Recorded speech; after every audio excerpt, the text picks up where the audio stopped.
everyone, it's Mari for Honeybee Stamps. I'm going to be creating this love-themed card for you today using some beautiful products from Honeybee Stamps, including the gorgeous Dogwood 3D embossing folder. This is just a really great folder that creates some beautiful texture on your paper. I'm also going to use the Love A2 cover plate. I just wanted to point out there's a couple of coordinating products that go with that in the Honeybee shop, including the stamp and die set. I'm not going to be using the stamp and die today, but I am going to be using that cover plate. And also I'm going to be using the scallop heart stack dies from Honeybee that are just so great for any type of project where you want to use a heart shape. I'm going to use this size of those stacking hearts here to create this white scallop heart. I'm going to pop that into the embossing folder, and you can just see how gorgeous the texture is on that project or on that piece. I just want to show you how I store my my Distress Oxide inks. I use the Totally Tiffany Chastity bag, and I'm going to do some ink blending on my A2 size white card front here for die cutting that Love cover plate. So I'm starting off here with some Spun Sugar Distress Oxide ink. I'm just blending that on at the top, and I'm going for an ombre look here with my pinks. So the next color here I'm using is Kitsch Flamingo, and I'm just trying to make sure that I go over the previous color a little bit with the next color, so you can see that I'm going over the Spun Sugar with the Kitsch Flamingo, and I'm just trying to create this really nice smooth blend between the colors I'm using here.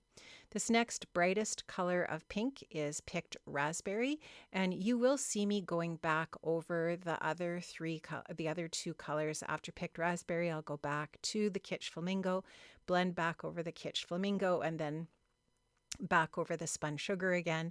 And in between colors, I will often clean my brush with just a little bit of paper towel so that I don't really contaminate the different ink pads.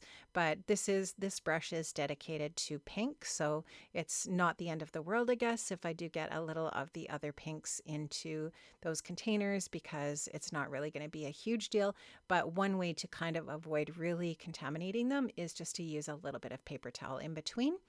And I did also want to really darken up that bottom color, so I go in with a little bit of Festive Berries just to create sort of like a really deep kind of rich pinky red at the bottom.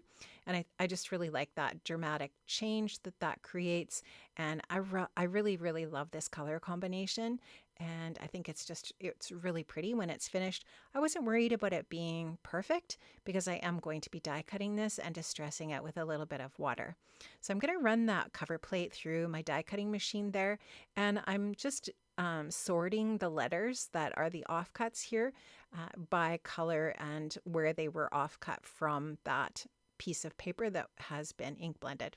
Now I'm just going to take my glue here, and I'm going to go ahead and glue this cover plate die cut piece onto my A2 size white card base, and then I'm going to fit the letters into the spaces there. Now I have gone ahead and die cut that cover plate from white cardstock twice more, and you'll see why I did that here in a second. First, I'm going to just go ahead and add a little bit of water with my Distress water bottle here, and then I'll pick up that excess water with my flour sackcloth, and what that's going to leave is just these really fun watermarks on the ink blending. I'll just take my heat tool here and dry that up a little bit. And now what I'm going to do with the white letters that were offcut from cutting that cover plate out twice from the white cardstock is I'm just going to go ahead and fit the white letters, the white cardstock letters, into those spaces. And I'll do that twice so that I get a really dimensional or some really nice dimension with the words as they're fit back in there. So I'm just going to show you putting in the first layer of the couple rows of the letters, and then I'll go ahead and do that for each one of the 4 rows of the letters for Love, and I'll repeat that process again. Then what I'll do is I'll go ahead and put the colored letters, the pink letters, over top, and that's just going to really bump those pink letters up so that they look just really, really cool in the background. So here you can just see I'm going to add the liquid adhesive over top of the white layers, and then I'm going to go in with the colored.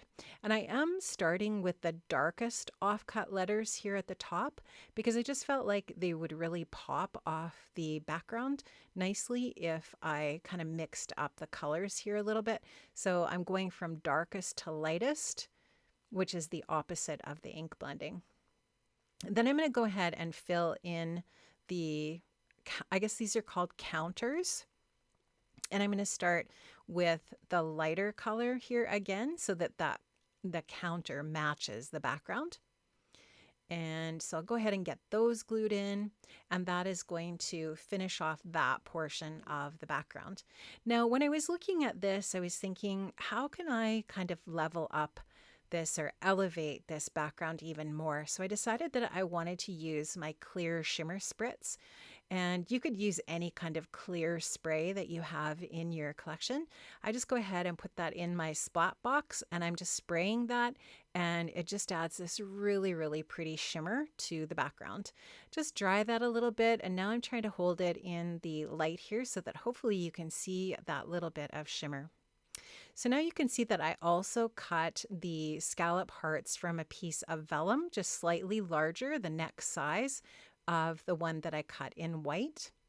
I'm going to be using the Bitty Buzzwords for my sentiment today. This is a fantastic set.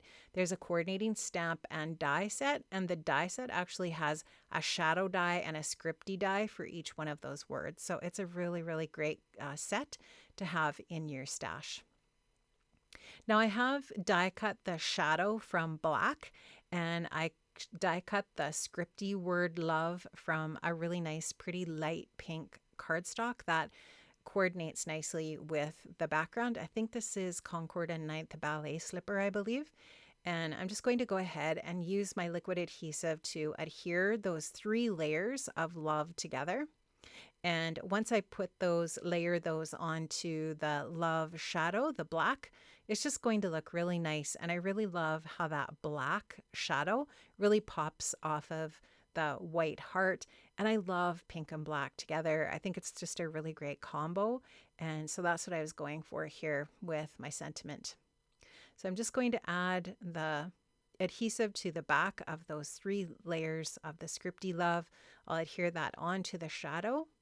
And now I'm going to start to do the main assembly here. So I'll go ahead and add my cover plate piece onto my white card base, just making sure that I get that adhesive all the way around the perimeter edge and then a little bit in the center as well. I'll go ahead and adhere that onto my white A2 size card base.